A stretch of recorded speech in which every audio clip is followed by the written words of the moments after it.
Hi there, this is the Ambassador of British Wrestling, or the Anarchist, former FWA heavyweight champion, Doug Williams, and you are listening to the Morecambe Wrestling Podcast.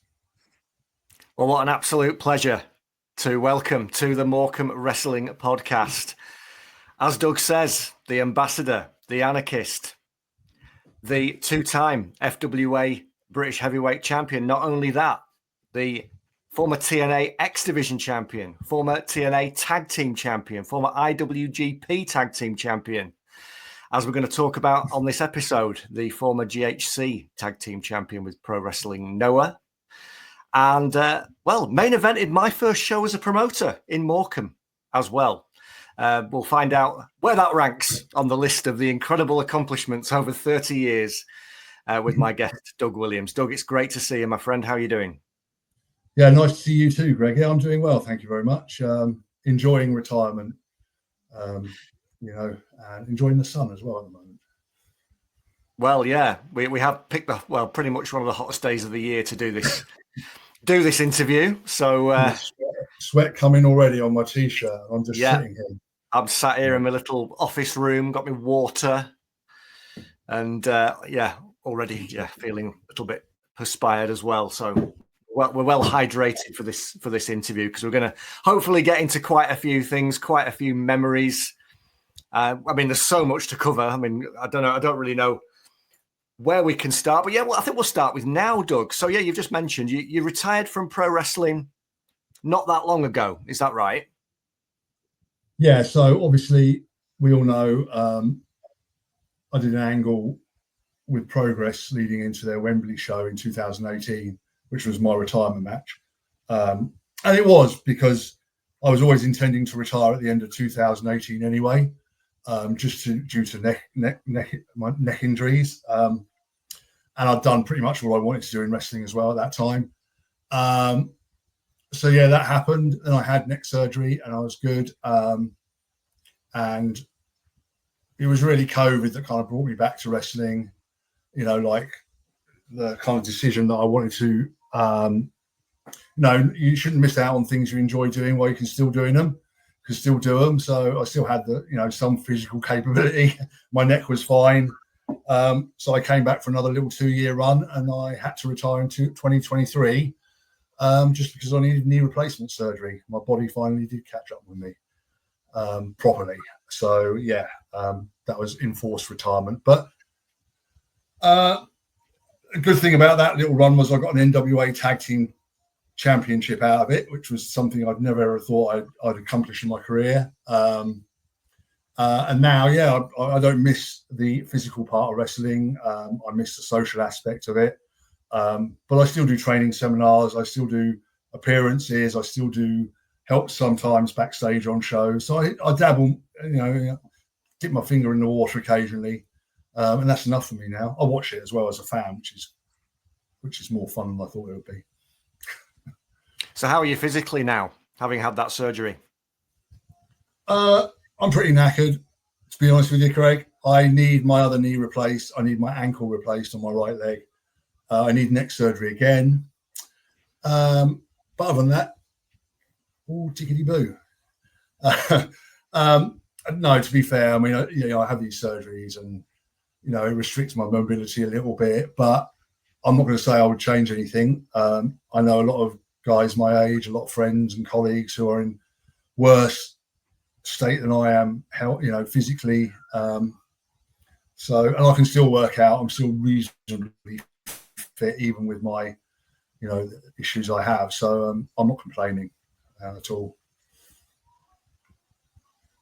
Well, it was an amazing career, and I'm privileged to have been around for a small part of it and seen a few of your achievements, particularly in this country, and we'll talk a little bit about those. We're going to go back. We're going to sort of talk mainly about a period of time 20 years ago, and maybe slightly over 20 years ago, because you'd been around. I think you debuted, was it 1993? Was that your professional wrestling debut? Yeah, November 93 I debuted. Yeah, for Hammerlock, obviously. Am I right in thinking you were a British judo champion? before you got involved in I wrestling. was, yeah. Right? So in 90, I can't remember, 91 or 92, I was British judo champion for my weight class, which was, funnily enough, under 72 kilos, which no one would believe nowadays. But that was my weight class. Yeah. So that was, I was 19, I think. So it must have been 1991. Which I guess must have really helped with the wrestling, having that judo background. Well, absolutely. I mean, the whole point of me doing judo really was that my belief was, and it was the case back then, that if I wanted to be a professional wrestler, I had to have some kind of combat background. Like a lot of guys just got trained in shoot wrestling, obviously up in Wigan and that sort of stuff, or down on the Dale Martin gym down in London, which is obviously closed down. So my thought process was, if I do judo, get to a certain level, then that will get me into becoming a pro wrestler, which obviously it did. But it helps, obviously you learn how to fall properly, your timing and things like that. It helps a lot. We're going to fast forward a little bit through the first few years of your career, but just to summarise, you started out in the Hammerlock School in Kent that was run by Andre Baker. A lot of your contemporaries were, like yourself, went on to be major names on the UK wrestling scene, the likes of Jody Fleisch, Johnny Storm, Alex Shane, Nikita, to name just a few. Sure. And you all then kind of all ended up together in the FWA, just as it was sort of becoming the most talked about wrestling promotion in the UK amongst the hardcore wrestling fans, certainly. Yeah. And just when I got involved, 2003, there was quite a lot going on in your career at that time. I mean, Ring of Honor, I think you just started doing some stuff for Ring of Honor. Yeah. What's your sort of memories of that period of time of where you were in your career? It was pretty crazy, actually. So, I debuted in Ring of Honor in 2002. And then it was Noah in 2003. So if you look at that year specifically, 2003, I was flat out internationally. I was going to America, I was going to Japan, obviously wrestling in the UK, wrestling all over Europe. Probably one of my busiest years as a wrestler. And I think that was kind of, if I look at it, 2003, 2004 was probably my favorite years personally as a wrestler, because it was just so busy and I was everywhere, and everything I was doing I really enjoyed. It was great fun, and I was earning decent money from it as well to boot, which is a difficult thing to achieve, as you can appreciate, for someone who's not signed to a major contract. But obviously, I guess you could call the Japan one a major contract at the time, because that was a 1-year guarantee. But it was probably the best times of my career if I look back and reflect on it. And Ring of Honor, that was the year that Ring of Honor started, wasn't it? Because that kind of came along in 2002 in America and was making, I suppose, equivalent waves to what FWA was doing, in the much smaller UK. But there was a lot of really high quality guys who were getting the opportunity for the first time on an international stage at the same time, and you're sort of coming into that. It must have been quite an interesting time. I debuted on their third show for Ring of Honor, third show. They wanted me for the first two, but I couldn't do them.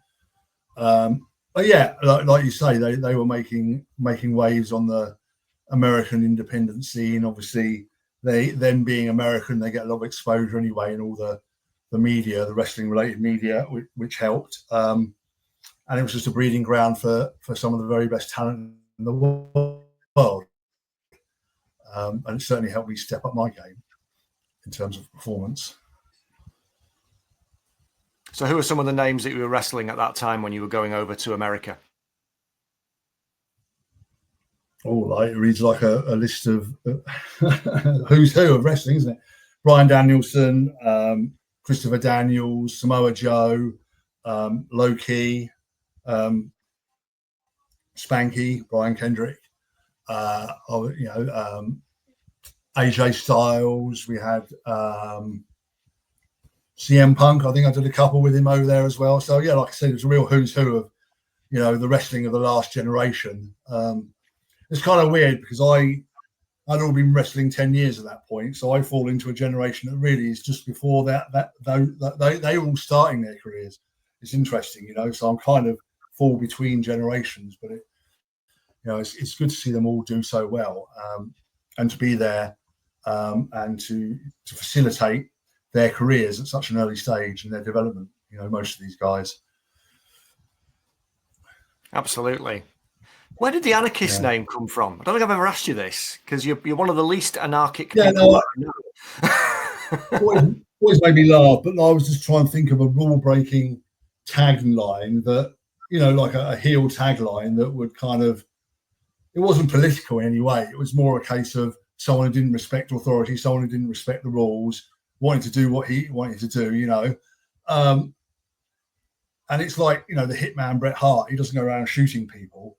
So in my head, I was like, well, it's just like, it's not a political thing. It's more of a rule breaking kind of, or not respecting authority sort of thing. So that's why, that's ultimately where it came from. I know people think, well, you should be a punk or something like that, but I know a lot of anarchists and they're just very normal looking people, believe me. Am I right in thinking that Alex once pitched to you to actually play it as more of an anarchist type of gimmick? Is that right? I've got that in the back of my head somewhere. I don't know whether that's true. Yeah,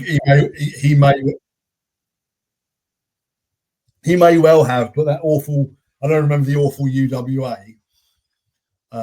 They tried to kind of push it down that way as well. And I'm like, that's not really me. I mean, I look relatively normal, and I'm, sound like a middle-class Englishman from the home counties, which is what I am. So I kind of, and to be honest with you, Greg, when I got to working more internationally, I kind of dropped it anyway. And it was always like, I never told anybody to announce me as the anarchist Doug Williams, like from about 2002 onwards. They just would, and I was not. It wasn't like I was saying don't do it either. It's fine, but I wasn't playing up to it at all because, I actually developed my brand. I developed my brand as myself and being an English technician. It didn't really fit with that anyway. But I wasn't, that's what they wanted to call me. There was nothing else. I had no objection to it by them. And obviously, when I went to TNA, they never used it in Japan. Never used it in TNA, never used it in Ring of Honor. It's a very British thing. It really stuck very much in the United Kingdom for some reason, that tagline. Yeah, it did, because like going into 2003, then, your main event in FWA, and that is the name you're going by, the anarchist Doug Williams. And just about a month before we ran our first show in Morecambe with FWA, you'd been over to America, Ring of Honor. I think you'd recaptured the FWA title. I think it was on a Ring of Honor show, wasn't it, against Christopher Daniels? It was March 2003. And that was, obviously the deal had been worked out with Ring of Honor beforehand because, before Chris Daniels won the FWA belt in London.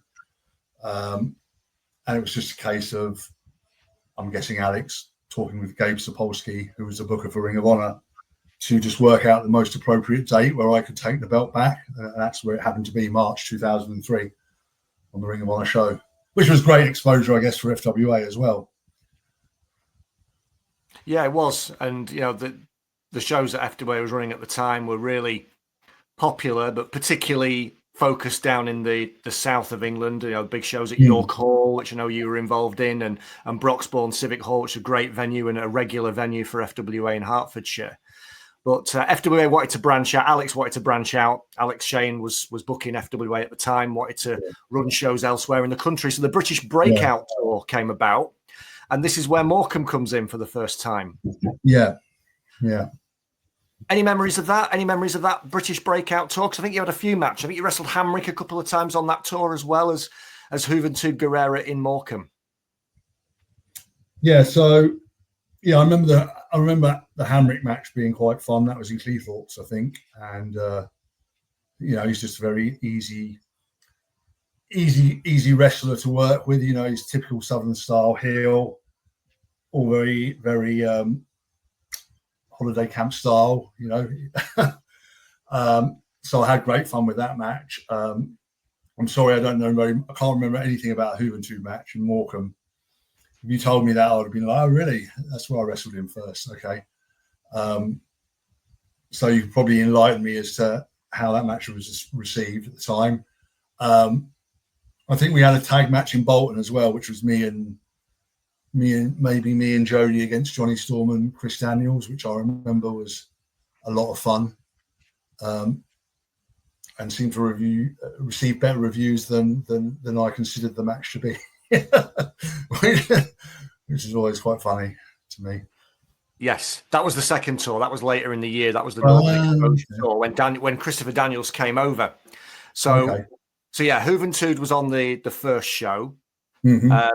I don't have. I mean, my main memories surrounding that show are A, losing a load of money on my first show, as you do, and B, the reaction of the wrestlers, the FWA wrestlers, to seeing the Morecambe Dome for the first time.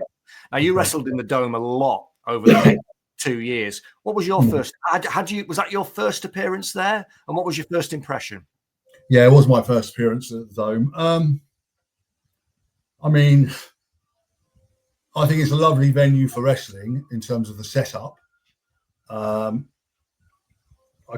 don't really remember much about the dressing rooms or anything backstage, but I assume they were decent enough because I tend to remember terrible dressing room scenarios as opposed to good ones. It always made me laugh that it looked like a large bosom from the outside because it had a little thing on top of it. And it was very nicely placed by the beachfront as well. But my overriding memory of the Dome, of it being an excellent, you know, like even acoustically, the sound from the crowd, you know, it carried so well. It was, you know, you do a lot of venues, especially venues that are like kind of big rectangle, big boxes. Sound just disappears up into the ceiling because of the shape of the Dome. The acoustics were so great. The crowd, the sound of the crowd was magnified effectively by that. So I do remember that, and it had tiered seating, which is always good. You know, there's nothing worse than I say it's nothing worse, but like just a flat audience. You know, on television or being filmed, it looks much better when you have a tiered seating. And always remember that being, you know, a good feature of it. Well, as FWA champion at the time, all your title defences, and you ended up having 6 title defences over the next 2 years in Morecambe. I think most of them, if not all of them, are 2 out of 3 falls. The match with Juventud was a draw. I think you had 1 fall each, and then it ran out. The time limit ran out, or something like that. But just can you give us when you sort of reflect on the FWA years and that time? I know we were all living it at the time, and it was fantastic, and it was full pelt. And I kind of had a sense, even in my very, very early stages of wrestling, that it was something quite special. But now I look back 20 years, and I think, it was something quite special. What's your view? Well, it was well ahead of its time, you know, because it basically laid the blueprint for a lot of what British promotions are nowadays, the more successful ones. And as you say, when you're living it, you don't really appreciate fully the influence it has on the British scene. Obviously, for me, I was working a lot outside of the FWA.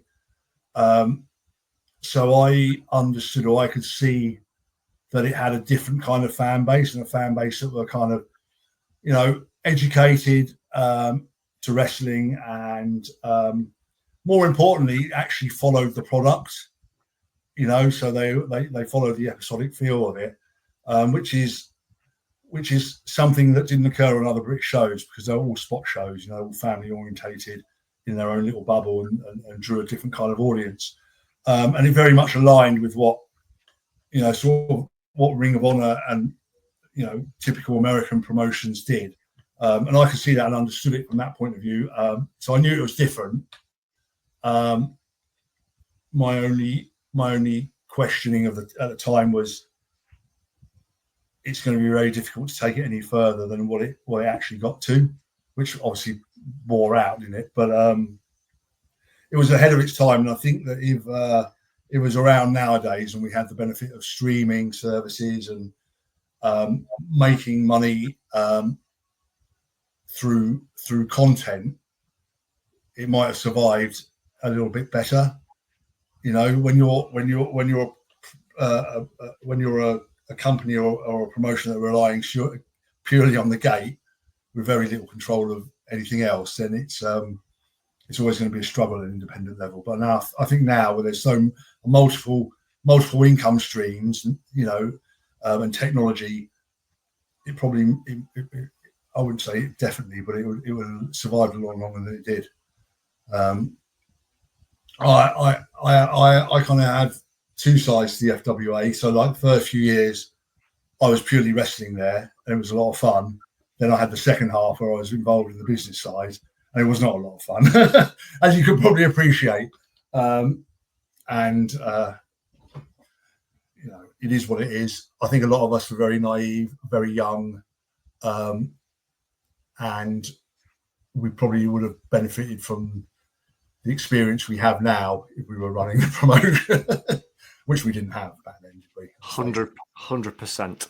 Yeah, you're right though about the. I mean, you know, I watch a lot of the old FWA TV now for this podcast. Yeah. A lot of it's been remastered and it looks really good. I don't know if you've seen it on YouTube, but I don't know how much money the FWA TV show made back in the day for FWA. I would imagine very little. But yeah, if they'd been able to monetize it, and you know, even now, but I don't know. I don't know who owns it all. I think it's probably all owned by different people. So, yeah, quite difficult. Yeah, it made £300 a week, and we paid Kieran £300 a week. So if you're taking into account everything you have to pay the cameramen, production, blah blah blah, you're obviously losing money on every episode, aren't you? Kieran won't mind me telling that. I'm sure he said it on his own podcast. He does frequently. Yeah, it's nothing like it. Make sure you check it out. But yeah, like you have to monetize that TV product, which back then was very difficult for us to do. Now it's a different story, you know, with international streaming and various other ways to do it through YouTube, potentially, you know. But yeah, I think Alex's grand plan was he could try and sell it to international markets or somewhere in the US, and they never transpired that way, because hard enough selling domestic product without trying to sell stuff abroad as well. And it was interesting to me because when we started TV, I had become involved in the business side, and the crowds were dropping off from our regulars, but we maintained an element because we had new people coming to the shows through the TV. And I think the drop off, if we didn't have TV, I think the drop off would have been much quicker than it was. So we died a slower death than we might have otherwise had, you know. So is that a positive? I don't know. You know. Yes, well, we could go into what happened behind the scenes, and I would probably end up needing more therapy if we did. So we probably we both would. But going back to 2003, you mentioned Christopher Daniels. You wrestled Christopher Daniels in my second show at the Morecambe Dome in August of that year.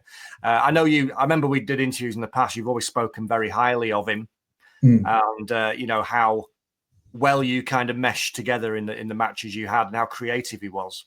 Yeah, that's exactly. And you know, I've lost count of the amount of times I've wrestled him. It's probably, you know, it's easy over 30, maybe even 50 times throughout my career, and in a variety of different places. You know, not just FWA, obviously Ring of Honor. I've wrestled him on tiny independent shows in the UK and Europe, and in TNA as well. And it's just, you know, there's guys that you just you wrestle them and you just instantly have a connection where you don't even necessarily have to talk about certain things. You know what's coming, you know what to do, where to be.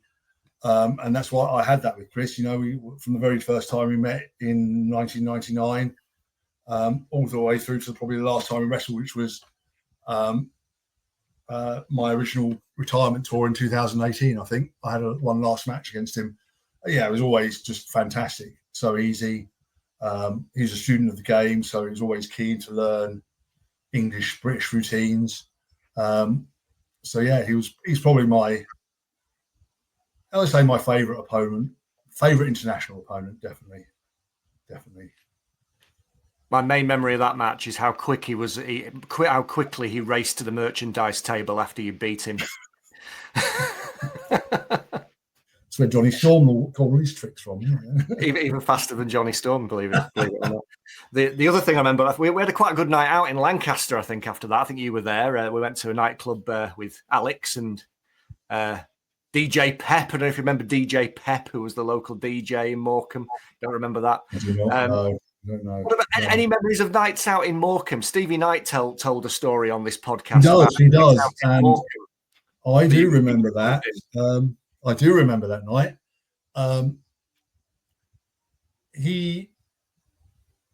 I might have a better recollection than him saying, but we were all sitting around this table in the nightclub. I can't remember what it's called. He knows, doesn't he? Crystal Teas. Yeah, and Stevie was like, "Yeah, I think it's about time we got out here." And I was like, "Yep." So we got up and we made a hasty exit. And I think poor Haid was not quite so sharp in getting out. So we didn't engage in any actual physicality or violence or anything, but I credit Stevie with having a sixth sense to see that trouble was brewing and something was on its way. Because I think some guy spilt a drink on Colt Cabana's feet, and of course, being Cabana, he was just wearing flip-flops. And I think that set everything off. So I do remember that. And I remember us being outside and one of the guys coming out, and because he hadn't had a chance to have a go at us, he decided to take his frustrations out on a dustbin outside the nightclub and kick the shit out of that, which me and Steve stood there laughing at him doing that, just some random guy. I do remember the hotel with the bloodstained walls as well.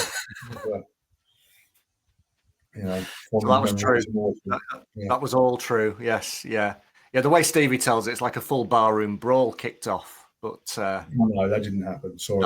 I mean, it might well have. Me and Stevie were out there because he gave me the nod, and we were like, "Okay, it was best we leave." And the others weren't so quick to follow because they didn't have their spidey senses tingling quite like we did, I think. So, not saying we were cowards. We were just.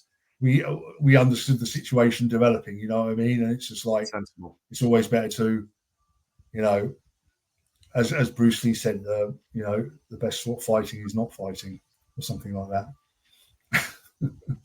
Very sensible. Yeah.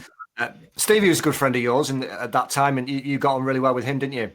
I did, yeah. I mean, he's still a great friend of me now. I speak to him occasionally, check up on him. Obviously, he's physically, he's in a very bad way. And great guy. It's funny with the guys you kind of click with, because if you look at us from a wrestling point of view, we're kind of polar opposites. But I think we just kind of shared the same sense of humor outside the ring, and we and for everything that's different about the styles that we kind of employ in wrestling in itself, we both understood what makes wrestling tick.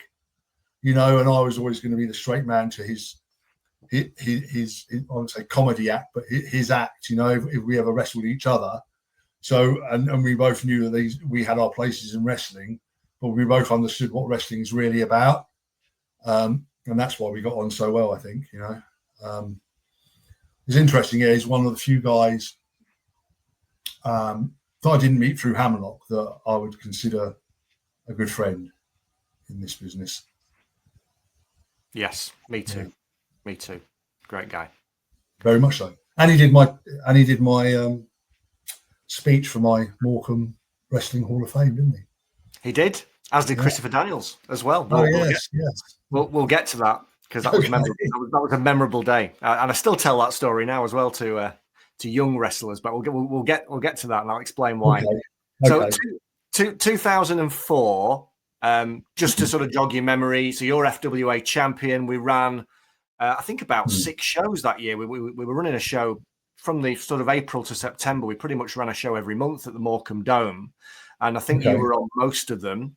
You successfully defended the title against Mark 5-Star Belton, also against Aviv Mayan. And I think you were in a 3-way with James Ty. I'm just going to check my Bible here. James Ty and the Zebra Kid. I don't remember that one at all. Wow. Successfully, in June of that year, you successfully defended the title. Now, regular listener of the podcast, Jake Pugh, has got in touch and asked, did an angle where Alex Shane hit Doug Williams with the FWA title belt and Doug bled happen in Morecambe? And I think the answer to that is yes.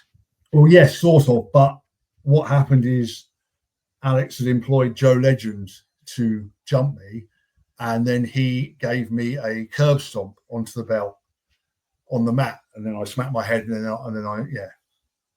then I got busted open. I do remember that, yes, yeah, but it was all at Alex's behest.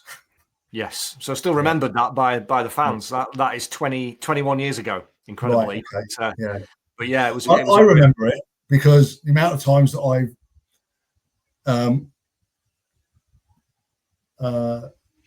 I'm just going to say it. The amount of times I've gigged myself is few and far between, and that was one of the few times I've done it. So that's why I remember it. In Morecambe, yeah. And that was kind of like setting up your match with Alex at the British Uprising show that year in Coventry, where we ended up losing the title. Mm-hmm. And storylines for you were kind of few and far between in FWA at the time. And I guess this was a victim. I guess you were a victim of your own success in that respect, because you were obviously going abroad quite a lot. And I don't know whether that was the reason why. Yeah, it was definitely put you into storylines, and instead it was kind of like Doug's in the main event defending the title, but that was the story. It was your title defenses were the story. Yeah, it was definitely by design, because Alex couldn't guarantee when he had me. And the fact that you managed to get me 6 times in 2004 is actually quite surprising, to be honest with you. But that is absolutely the reason why. It's one was that, and then two, the kind of way that the booking works is that we bring in an international guy and he'd be the challenger. And it's very difficult to build any kind of story out of that, because it's a one and done thing, isn't it? Unless it's somebody who was coming back regularly, you knew it. But the general thing was just a hot shot title match with whoever the latest international guy was. So it was a combination of both, really. They could have done it without the title. Say, just put an international guy against me. But what would that mean? It wouldn't mean anything, would it? It would just been a match. So at least there was a title on the line against, someone deemed a worthy challenger, because they're an international star. It was. My appearances were intermittent, to say the least, with FWA in 03, 04 for sure. I think you did. I think you did 4, maybe 5 of the 6 shows. You did. Yeah, you didn't quite do them all, but you certainly did most of them. So we were very, very, very lucky to have you, because, like you said, that Pro Wrestling Noah Japan was sort of starting for you. How did that all come about, and how did that kind of lead into Pro Wrestling Noah coming over to the UK? So Noah split from All Japan. And All Japan always had like a kind of token British guy going back years. It was Pete Roberts for the longest time. Then they had Johnny Smith. And when Noah split from All Japan, Johnny Smith decided to stay with All Japan. So Noah were looking for a token British guy, like a British. And obviously I was getting exposure through Ring of Honor, and the like. So they had a representative approach me about doing a tour with them in 2003, and then they spoke to Mike Modest, who was working for Noah at the time, and he ran a promotion out in California, and he was bringing over Mizawa for a tag match out there, and they'd asked if he could book me in that tag match, just so that Misawa could see, how I was. And obviously I did well enough in that tag match that they booked me for my first tour in May 2003. So yeah, that was nice. And that was my first tour was May 2003. And I was their token British guy. And you'll notice as soon as I left, they had Zack Sabre Jr. come in and be the token British guy. But yeah, that's how it came about. Fortuitous, my exposure was increasing. They were looking for someone to fill that role, and I just happened to be thereabouts. So it was good. And you were put together with Scorpio. I was, yeah. In a tag team. Interestingly, yeah. I'm not entirely sure why, to be honest with you. I do know that when I first came in, they told Scorpio to look after me and make sure that I, was doing all the right things and integrating myself into the promotion properly. I think because he lived in Germany, they thought at the time, Scorpio lived in Germany, they thought maybe there'd be opportunities for us to tag in Germany or in Europe, which didn't happen that often, to be honest with you. The weird thing about it was that Scorpio had a deal where he was on every tour for Noah, and I only had a deal where I was on half the tours. So half the tours, it was him by himself, which was quite odd. But it gave him virtually no time to do any independent dates anyway. So it was a strange situation. But I'm not complaining. He was a great tag team partner to have. He's totally different to me. He's all up in the air and flying about, and I'm on the ground. So it worked quite well. And going into 2005, you won the GHC tag team titles together. We did, yeah, we did. That was. How did that feel? Was that something that was planned for a while, or was it complete surprise? No, they told me the year before, to be honest with you. But I didn't know exactly when it was going to happen. And then we filmed a bunch of TVs leading on previous tours leading up to it. But yeah, no, it was an amazing feeling, obviously, because it's being given or awarded a title or a championship is them putting faith in you as being a figurehead of their promotion and someone who represents them and what they do at the highest level. So yeah, it was an amazing feeling to win the belt, especially as we beat Misawa and Ogawa, which unheard of pretty much.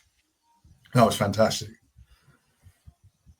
And they came over, I'm just trying to get it right in my head. They came over they were certainly over in March 2005 because there was the big international showdown event that Alex and the Wrestling Channel ran at Coventry Sky Dome, which we talked about on the podcast before, and was an amazing indie show on UK shores with some massive names, CM Punk, Samoa Joe, AJ Styles, Christopher Daniels, Mick Foley, Raven, the list goes on. And the big stars of Pro Wrestling Noah in I think it was a 6-man tag main event, I think. Yeah, it was me and Scorpio and James Ty against Misawa, Ogawa and Tiger Emperor. That's it. Yes. Is that Kataru Suzuki? It was Kataru, yeah, under a mask, yeah. Yeah. Which he did not enjoy at all. That's another story.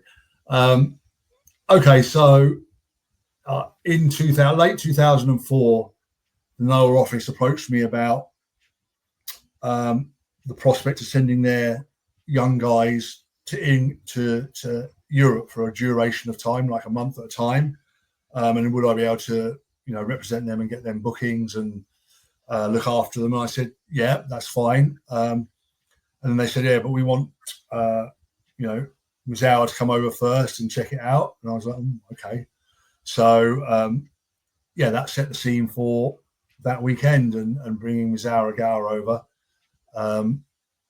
potentially so they could check out the UK scene, make sure it wasn't all a bit of a mess, make sure that they were sending their guys to the right place, and I think they wanted to come to the UK as well. have a little bit of a holiday. So that's how it came about. There was the office's desire to send their young guys over, and it started with the boss man coming over for that 3-day stint where he did Scotland in a small community hall, and obviously we did Coventry, and then we went to Germany for WXW. So it was a lot of fun. I think, again, I've got memories of Stevie Knight telling me a story of wrestling against Mitsuharu Misawa I think it must have been in Scotland. Yeah. Was that in a tag with you? It was, because they asked me, not when I say they, pronouns, Scottish promoter, who was the infamous Colin Mackay at the time, asked me who I wanted to tag with to wrestle Misawa Gower. And I said I want Stevie to do it. More of a rib on Stevie than anything, but Misawa's style is, he's renowned for these hard-hitting, strong style, half-an-hour grueling matches, and Stevie never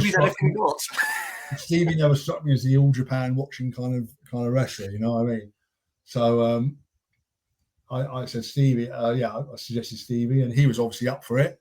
And we had a great little match. They really enjoyed working with Stevie. I know that from the comments they made.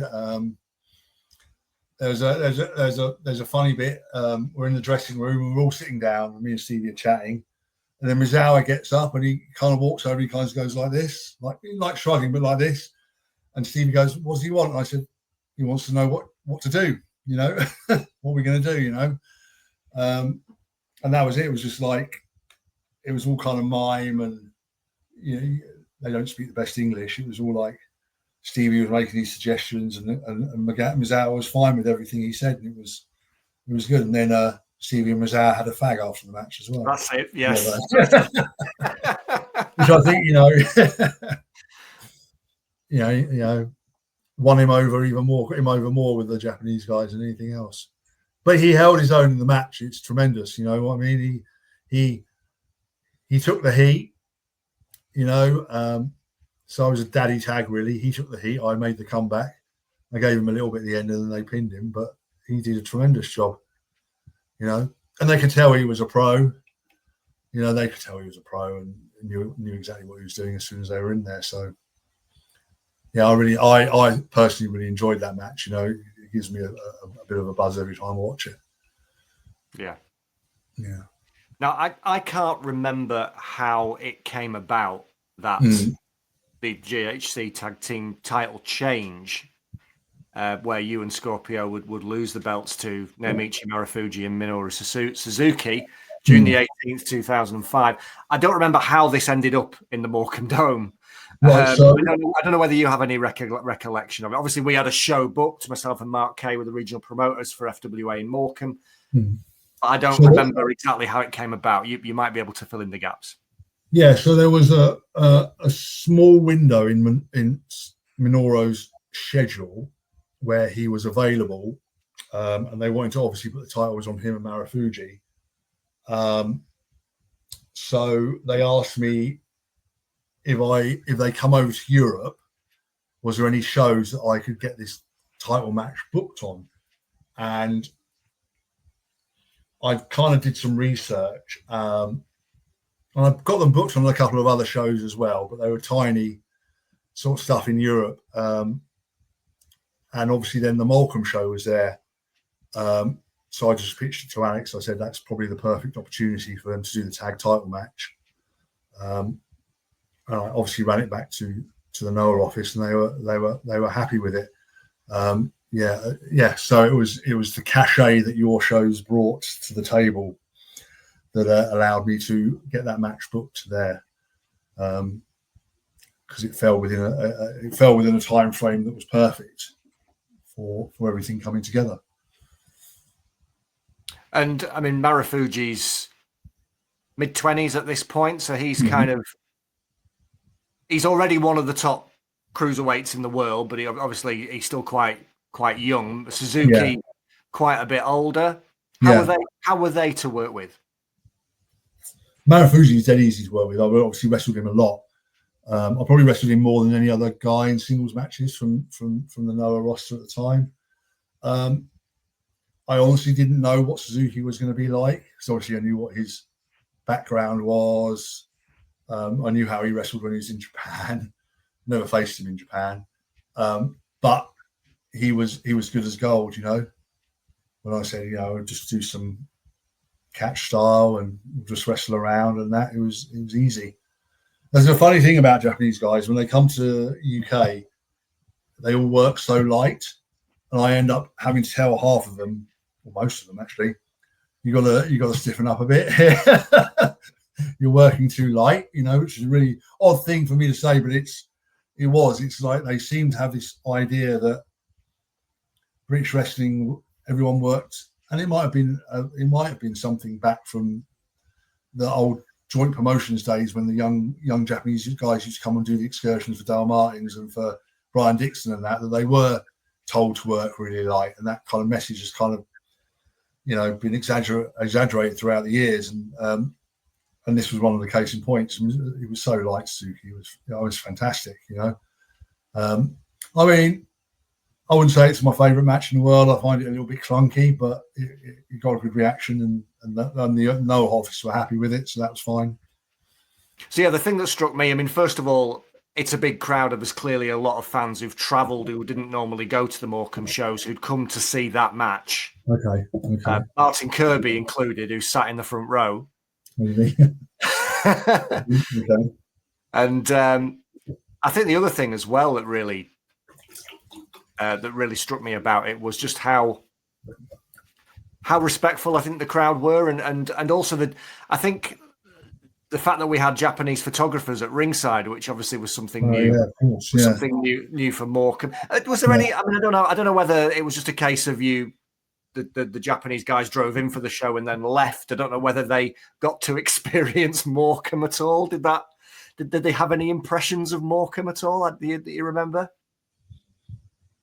Not that I can recall, to be honest with you. And I suspect, Greg, that we were probably whisked away to some other place pretty quickly, because it was quite a whistle-stop tour, and I did get them to Germany and Austria within the course of that weekend as well. So I suspect we did your show and then drove to somewhere near Manchester Airport. And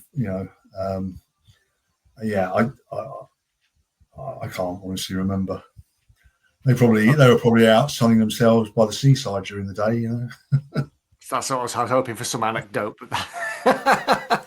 of them. I don't know, trying to go into Crystal Teas. That would be interesting. I know. I certainly didn't take them out there. No. That's for sure. You've caught up with Marufuji quite recently, is that right?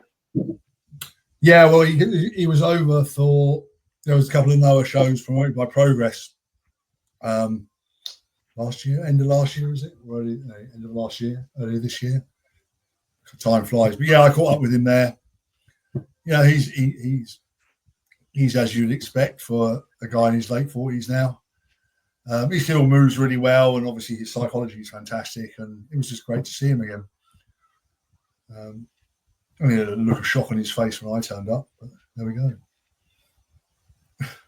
I mean, it was a brilliant time. It was a brilliant time for the Morecambe shows. It was really prestigious. Okay. It's great to look back on it. And you then, that was actually your last match in Morecambe for 10 years. But no way. Absolutely. But you did a lot in those 10 years. I mean, you were obviously with Noah, Ring of Honor that we've mentioned, and then TNA. Yeah. Where you had a great run. And obviously the British invasion with Nick Aldis is very well remembered. Magnus as he was, and obviously he's gone on to great things as NWA champion and now as the SmackDown general manager. He has, yeah. And TNA's making it's had a bit of a resurgence recently. What do you sort of, as somebody who was part of the TNA, I suppose it was the golden era, back then when it was on Challenge TV in the UK and it was sort of seen as the number 2 promotion in North America. What's been your view of the resurgence of late? I mean, I'll be honest with you, I don't watch any of it, so I couldn't really comment on the quality of the product. But I mean, good for them that they have been able to keep the TNA brand alive and actually make it mean something again after so long, and actually bringing a little bit of respect back to, as you say, in 2008, 2009, 2010 were kind of the golden years of TNA, where it was on fire. They were drawing good ratings. They're actually making money, believe it or not. So it's nice for that, kind of to be brought back, so that TNA in itself it was quite groundbreaking, and a lot of big stars came out of TNA. So it's good to keep that name alive, and for them to have that relationship they have with WWE is excellent. And again, they're another company that kind of suffered from the period they were in, because it's entirely likely, they could have done very well for themselves. They could have been the AEW of now, effectively, couldn't they? Had they been a few years later down the line, when they had you had their Christopher Daniels, Samoa Joe, Kurt Angle, AJ Styles, all those guys at the top of their game. It's timing again, isn't it? Ahead of their time. But Nick Aldis, I mean, you kind of, I would imagine that you were very much a mentor for Nick back then, because you had a lot more experience. He was still relatively new. How did you sort of first come across Nick? Because was he trained by the Knights? Was he originally from that neck of the woods, or wrestled for? He lived up there, but I think he trained at Dropkicks in Essex. Yeah. Which I think primarily was Tony Scarlo at the time. But I knew Nick from a very young age, because I wrestled him on a couple of independent shows, and he's quite entrepreneurial from the get-go. So he started running his own shows. He bought a ring, so I worked a few shows with him as well, obviously. And then, the next time I came across him was when he showed up in TNA. It just kind of happened. It was a funny situation, because they signed me in 2008, and then I had some Japan commitments, so I couldn't actually do anything with them until those Japan commitments were out of the way. So my last tour of Japan was February 2009. In the intervening months, so they signed me in like July 2008, and then I had these 4 tours of Noah left. So I said, I've got these 4 tours. I need to do them. Is that fine? They said that's absolutely fine. So obviously they didn't use me or anything like that. So I did my last tour of Noah, and in the intervening period, they signed Nick. So when I turn up for TNA in May 2009, Nick was there, and they'd obviously tried this gladiator gimmick with him in that period where I was still wrestling in Japan. It didn't work. So by the time I got there, they decided they wanted to put us in a tag team. I always remember I had a phone call from Terry Taylor when they'd signed Nick, and he's saying, "Oh, don't worry, it doesn't mean we're not going to use you. We're still going to use, we're still going to bring you in, you're still are." And then the next phone call I got from him was going, "Oh yeah, we're going to put you in a tag team. You're definitely the captain of the tag team, and you make sure you do." And I was like, "Terry, I don't really care. You signed me to a contract, and you're going to pay me, and I'm not worried." They seemed to have this idea that I was panicking over the fact that Nick was born, and I was like, "No, this is wonderful. This is great. I'm happy. I'm happy to do whatever you want. I can make the team work.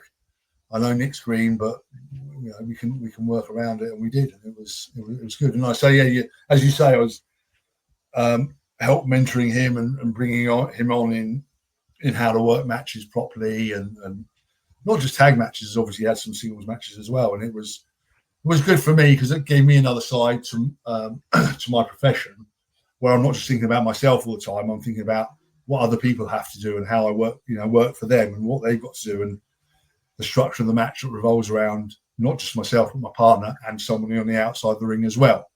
and how we all fit into that role, So it was helpful for me because, I was in my late 30s. I was in 2009. What was I then? 37.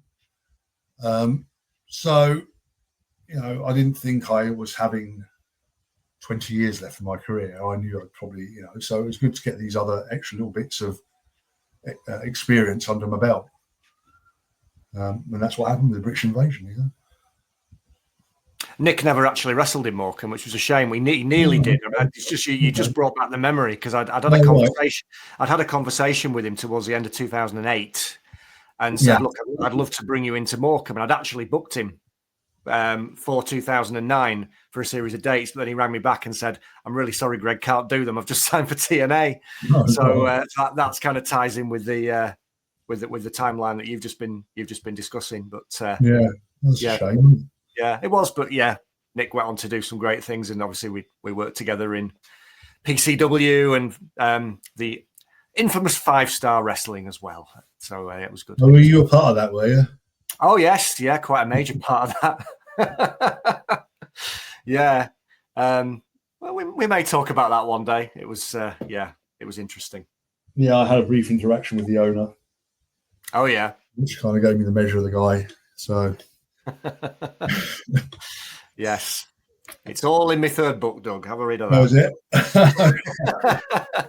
I forgot my name now. One Fall to a Finish Inside the British Boom Years and Beyond. I haven't read that one yet. Check it out. I'll get around to it. You're on the front cover of the first one. I know. I read that one. Go on. So your return to Morecambe 2015. So I tell this story to trainees, and it's basically how to take things seriously is basically why you should present everything in wrestling as important. Because my recollection, so you were the first inductee into the Morecambe Wrestling Hall of Fame in 2015. We invited you back to the venue, the Winter Gardens Theatre, as it was on Morecambe, as it still is on Morecambe Promenade. And what I recall, and I don't know whether you recall this the same way, but you went out on the day of the show to a menswear shop in Morecambe, and bought yourself this beautiful tuxedo. I did. To wear for the Hall of Fame ceremony. Yeah. So when you came out, it actually looked like you were there for the Oscars. Yeah. Which I tell that story and say that is a true professional. That is, how to treat things with respect and how to treat the business with respect. Yeah, very much so. You got to look the part, haven't you? And that was, I had that in my mind the whole time. So what that was 2015, isn't it? So I'd been back in England a couple of years, and I don't think I had a black tie outfit. I didn't own one anyway, so I was fully intending to I'll get up there and see if I can get hold of one. You've got to make it feel important. You feel it makes it important, not just for myself, for you guys, but for the fans as well. To see that they're watching something that actually means something and has some credibility behind it, from the get-go. So. I was probably sweating my arse off in it, but never mind. I'm a big suit wearer. Yeah. Although it was quite cold in the Winter Gardens, quite famously, and it was, I don't know, was it February, March? It was quite early on. Was it? Okay. It was quite early on in the year. Didn't mind too much, though. Do you remember what you said in your speech? Because I remember it really well. I don't know whether you know. Of course you I'll tell you then. You said to the fans, if someone had said to you, bear in mind this is 2015, if someone had said to you 15 years before that Morecambe would be one of the hotbeds for the revival of British professional wrestling, you would have looked at them quite strangely. Okay. But it has been. Yeah. Because I suppose that's the thing, isn't it? It's very unlikely. It's such an unlikely place to have had all this success. And it's not as if it was a hotbed. It's not as if it was a well-known place for the previous, for joints or ITV or anything like that necessarily. It might have been a spot show place, but it's not like it was one of the big TV venues, was it? So, you'd never cross your mind, but let's not take anything away from it. The Morecambe and the people of Morecambe made it very special for the revival of British wrestling. It became a key component of that. Absolutely. And not just with FWA, obviously your continuation with XWA, and then the following promotions that all ran there have continued to make it an important part of the British wrestling scene for sure. You wrestled a young man called Craig Collins that night, who was the champion at the time, who's gone on to have great success up in the Northwest. Okay. And did I put him over? Yeah. Say again. Did I put him over? Yes. Good. Okay. Excellent. So that was your last match in Morecambe 10 years ago. I remember at that venue it had a sloping floor and the ring had differing height. Yeah, that was interesting to me.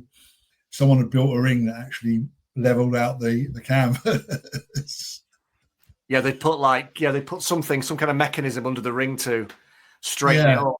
Yeah, that's fascinating. Yeah. Fascinating, yeah. And then as you said, sorry, go on. No, go on. What were you going to say? I was just saying it was interesting because there was quite a few young guys and girls that I met for the very first time. I remember that was the first time I ever met Toni Storm, was at that Morecambe show. Yeah, because she did a tribute speech for me for the video where she made some joke about all the years she'd known me and all of that. Well, you just met her. We've gone way back. Yeah, I just met her. Wrestling a year or two. Yeah. Well, she's timeless Tony. So yeah, that's true. Yeah. There we go. Done very well. So that was pretty much your Morecambe wrestling career there, Doug. I mean, hopefully it's jogged a few memories and brought you down memory lane. And for sure, yeah. As I said, you carried on and had great success until your retirement. And what are you doing now? So I mean, like I said, you're still doing seminars, you're still making the odd appearance at shows. What else are you doing in your life? Well, I work for Suffolk County Council for my sins, spending their not spending their money on fixing the roads. Same up here. That's what I do most of the time now, which is it's a nice job. I still work out. I am in Manchester quite a lot because that's where my girlfriend lives. So I do a lot of travelling between. Well, I was living in Surrey, and obviously I've just moved out there yesterday as we speak. But so I kind of commute between Suffolk and Manchester over the course of the months. I do training seminars. The next one is going to be in Leicester for Elevation Pro Wrestling. Elevation, yeah. Yeah, that's it. Yeah. Sorry, Joseph Connors. Joe? Sorry, Joe. No, yeah. So I've got him 5th of September, I think that is. I do training seminars here, there, and everywhere around the country. I was working backstage on a couple of promotions, but they've just recently gone under, so let's not talk about those too much. And that's it really. I'm just enjoying actually watching wrestling as a fan. I pop along to local shows there if I'm free and they're in the area as a paying punter. So I like to give back to the people that are doing it now. And I'll watch shows and enjoy them. I watch a bit of WWE. I watch a bit of AEW. I like to see what my friends are doing. It's always interesting. But I try and step back and watch it outside the wrestling bubble. And the good thing for me is I don't miss the physicality of it. I don't miss getting in the ring. A lot of that is because, as you all know, Greg, it has changed. in essence, what it is, wrestling, really. And I just don't think I could keep up with what the guys do now. It's just insane, really. And some may argue that I was at the forefront of that style and the changing and how it happened. But yeah, I just couldn't do it nowadays. I don't think I'd be able to keep up. Even if I was in peak physical conditioning, it's a different beast even to 20 years ago. Yeah, it's funny though, because it's still up in Morecambe. It's still very much the same. It's still more about the story, yeah, and the moves. It's still more about the characters and the and people caring about what they're seeing rather than going a million miles an hour. Yeah, and I do like that. In essence, and it can get very boring. WWE is like that. They wrestle a very safe style. And I understand the reasons why they do that. And it's for mass appeal. But then I'll watch the odd AEW match or Japanese match, and I'll really enjoy that. I can't watch a lot of it. It's like eating very rich, expensive food. You can enjoy one dish, but if you ate forced to eat dish after dish after dish, you get sick of it. And it's the same with the kind of high impact, high paced style of wrestling matches. I can watch one of them and it'll be really great. But if I'm forced to watch a whole card of them, I'll be like, no, this is too much. I need to switch off. You need balance. You need that the circus, don't you? You need a variety of different acts and styles, really. So yeah, no, it's fun. It's fun to watch, but I don't miss it. I don't miss it at all, which is quite something, really, when you think about it. And what's your view of the British wrestling scene today? I mean, obviously you were right there during all the highs, the lows, but very much the revival period of British wrestling. Since COVID, since speaking out, it maybe has changed a little. I think I get that impression. I've not been as involved as I was myself, but yeah, what's your impression? I mean, that last year that I worked, 2021 through to 2023, I did shows. I enjoyed them generally. I found they were a lot of fun. I found the guys that had stepped up to the plate when a lot of guys disappeared, for want of a better phrase, but the guys that have stepped up into their positions are all more than worthy of those spots, and it's good to see that there has been some kind of resurgence in the popularity of the highs of, say, 2017, 2018, where it really was at its peak. That is still coming back, to a degree. Nothing's really been lost in the progress of British wrestling. I just think there's always going to be a kind of ceiling to it, unfortunately, which is I do like now that the opportunities that present themselves to wrestlers are much clearer, much easier, much more straightforward. If you are a good talent, if you are exceptional at what you do, you're almost guaranteed an opportunity with a major company, which, if you go back 20 years, was a non-starter. I got very lucky, but I'm one out of 500 or 600 wrestlers in the country at the time, wasn't I? Whereas now, you could probably say maybe a third of the wrestlers will probably get an opportunity at some point in their career if they stick at it. And there's clearly defined paths, and you know exactly what you need to do, or you should know exactly what you need to do in order to get somewhere. And I think that's a very good thing.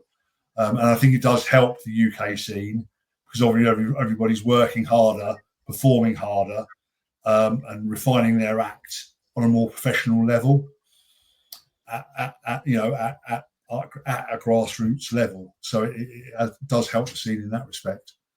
I can't say I've seen many British shows since I retired. I haven't. I said I just go to the local ones in my area, and that's generally family friendly type of, like Morecambe shows, that sort of thing.